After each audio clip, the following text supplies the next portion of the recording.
Hai semua, kami dari kelompok 2 dengan anggota kelompok Feby Nurul Wahidah, Muhammad Irfan Fauzi, Natasha Anju Lestari, Nur Sakina Nasution, dan Tamara Diva Wardana.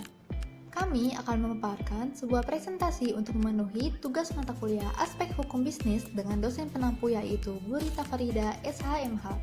Dengan topik yang akan kami bawa yaitu dampak pandemi corona terhadap pemutusan hubungan kerja pada pekerja dan buruh. Saat ini, dunia dihebohkan dengan adanya virus COVID-19 yang penyebaran virusnya pun terhitung sangat cepat sehingga semakin banyak menimbulkan korban di berbagai negara. Untuk memutus penyebaran virus ini, banyak dari pemerintah di berbagai negara, contohnya Indonesia yang menganjurkan masyarakatnya untuk social distancing atau menjauhi keramaian sementara waktu dengan melakukan segala aktivitas dari rumah seperti bekerja dari rumah. Namun, dampak dari pandemi COVID-19 ini ialah banyaknya pekerja yang dirumahkan tanpa diberi gaji penuh, bahkan terkena pemutusan hubungan kerja atau yang biasa disebut PHK. PHK merupakan mimpi buruk bagi para pekerja dan buruh. Lantas, apakah ada hukum formal yang mengatur mengenai ini?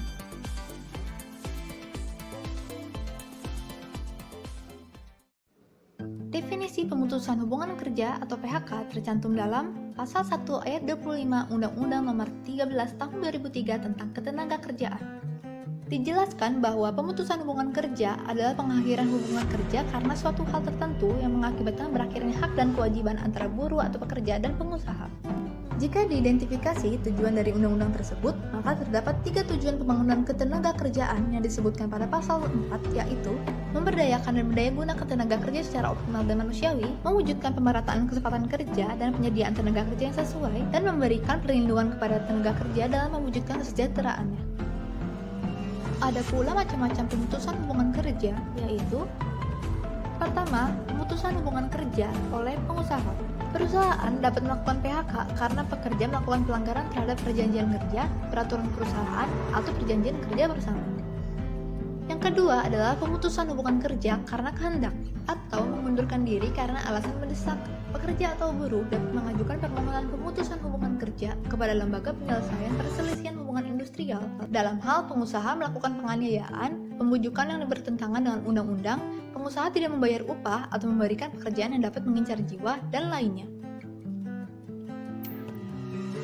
Yang ketiga adalah pemutusan hubungan kerja demi hukum.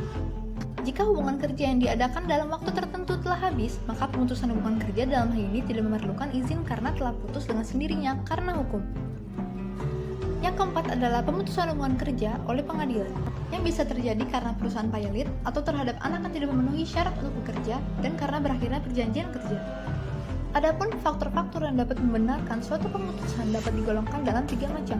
Keputusan ini benar dilakukan bagi perusahaan untuk para pekerja dengan mengacu kepada Undang-Undang Nomor 13 Tahun 2003 jika pekerja atau buruh melakukan kesalahan berat seperti melakukan penipuan, memberikan keterangan palsu, melakukan perbuatan asusila, dan lainnya. Seperti yang dilansir oleh tirto.id bahwa Menteri Ketenagakerjaan Ida Fauzia berharap penerapan new normal atau kenormalan baru di masa pandemi dapat memulihkan roda ekonomi. Dengan begitu, banyak perusahaan bisa kembali mempekerjakan para buruh yang selama ini dirumahkan atau kena PHK. Meskipun demikian, Ida memperingatkan pengoperasian kembali banyak perusahaan di masa new normal harus tetap mengutamakan K3 atau keselamatan dan kesehatan kerja bagi buruh. Hal ini mengingat aktivitas sebagian besar industri melibatkan banyak orang. Dilansir dari laman Kemenaker, kami harapkan penerapan new normal bisa menggerakkan roda perekonomian sehingga para pekerja yang ter-PHK dan dirumahkan bisa diprioritaskan untuk kembali bekerja, tentunya dengan menerapkan protokol kesehatan di tempat kerja secara ketat. Semoga keadaan bumi kita bisa segera pulih seperti biasa ya kawan-kawan.